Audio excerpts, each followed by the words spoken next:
Hello everyone, welcome back to the channel. Let's learn with Harsha. Chapter number 17 NCERT की book है सारंगी grade 1 इकाई 5 हरी भरी दुनिया। आनंदमयी कविता है ये, किसकी? हवा से रिलेटेड। ठीक है, हवा के ऊपर एक कविता लिखी गई है। जल्दी से स्टार्ट करते हैं, चलिए साथ में रीड करना है। ठीक है, ऊपर नीचे दाएं बाएं हवा चली साए साए, मुन्नी को छेड़कर चढ़ गई पेड़ पर, हाथ नहीं आऊंगी दूर में उड़ जाऊंगी।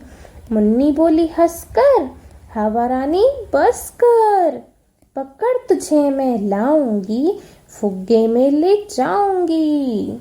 ठीक है भाई, चलो कविता है यहाँ पे। ठीक है भाई, क्या कह रहे हैं? ऊपर नीचे दाएं बाएं हवा चली साए साए। हवा कैसे चल रही है? ऊपर नीचे दाएं बाएं। जब हवा चलती है तो आप देखते हैं ना, कैसा महसूस करते हो? ऊपर नीचे दाएं बाएं, चारों तरफ ठंडी ठंडी हवा, धूल भरी हवा, कई बार सुहानी हवा, है ना, पत्ते उड़ रहे हैं, बिल्कुल मूवी का सीन हो रहा है ना। तो इस तरह से क्या चलती है? हवा। मुन्नी को छेड़कर चढ़ गई पेड़ पर। कौन चढ़ गई भाई? हवा चढ़ गई। हाथ नहीं आऊंगी दूर में उड़ जाऊंगी। हवा क्या बोल रहे? हाथ नहीं आऊंगी दूर में उड़ जाऊंगी। तो मुन्नी क्या कह रही है? हंसकर। मुन्नी बोली हंसकर, हवा रानी बस कर, हवा रानी अब बस भी करो, पकड़ तुझे मैं लाऊंगी फुग्गे में ले जाऊंगी। पकड़ के तो मैं आपको ले आऊंगी, और किस में लेकर जाऊंगी? फुग्गे में। ये कहा कविता किसने लिखी है? शिवचरण सरोहा। आगे चलते हैं। अब है चित्रकारी। नेक्स्ट है अपना, हमने अभी कविता खत्म करी है, अब है चित्रकारी। मान लीजिए, ठीक है, मान लीजिए कि मुन्नी ने हवा से भरे फुग्गे आपको दे दिए। ठीक है, मान के चलो कि मुन्नी ने हवा से भरे फुग्गे आपको दे दिए। आप उन फुग्गों से क्या करोगे? सोचिए, चित्र बनाइए और कुछ शब्दों में भी लिखिए। ठीक है, पहले आपको सोचना है, चित्र बनाना है और कुछ शब्दों में लिखना है। कुछ शब्द नीचे दिए गए हैं, आप उनमें से भी कुछ शब्द चुन सकते हैं, जैसे कि हवा, फुग्गा, गुब्बारा, खेल, मुन्नी।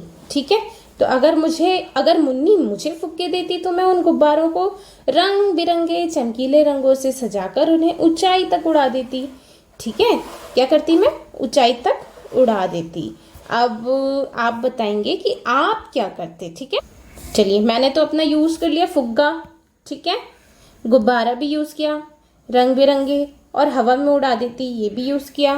खेल और मुन्नी तो मेरी जो मैंने बताया आपको उसमें आ गया है ना। तो ये सारी वर्ड्स को यूज करके, आप शब्दों को यूज करके अपनी जो भी कहानी है आप बना सकते हैं। ठीक है, और यहाँ पे आपको फोटो भी बनानी है, जैसे कि अगर आपने बलून बनाया है ना, कलरफुल, तो आप ये बना के उड़ा सकते हैं।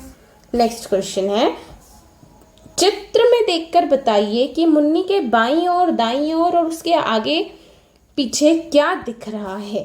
ठीक है, देखिए यहाँ पे मैंने पिक्चर भी रखी हुई है।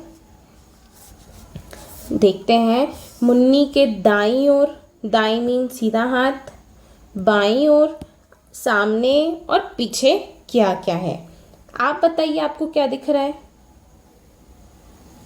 भाई मुझे तो पीछे घर दिखाई दे रहा है, सामने छोटा सा तालाब दिखाई दे रहा है जिसपे कमल के फूल लगे हुए हैं, सामने ही एक मेज है जिस पर दादा और दादी बैठे हुए हैं, दो बच्चे पिड्डू खेल रहे हैं, है ना। दाईं ओर एक पेड़ दिखाई दे रहा है, बाईं ओर भी एक पेड़ है जिसपे एक झूला बंधा हुआ है और गुलाब के पौधे लगे हुए हैं। ठीक है, पीछे की तरफ मुन्नी का घर दिखाई दे रहा है। चलिए नेक्स्ट चलते हैं।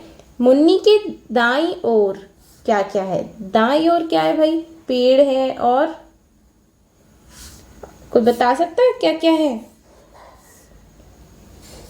यस, पहले तो लिख लेते हैं पेड़ और मेज जिस पर दादा दादी बैठे हुए हैं। ठीक है, मुन्नी के बाईं ओर क्या है? बाईं ओर गुलाब का पौधा। ठीक है,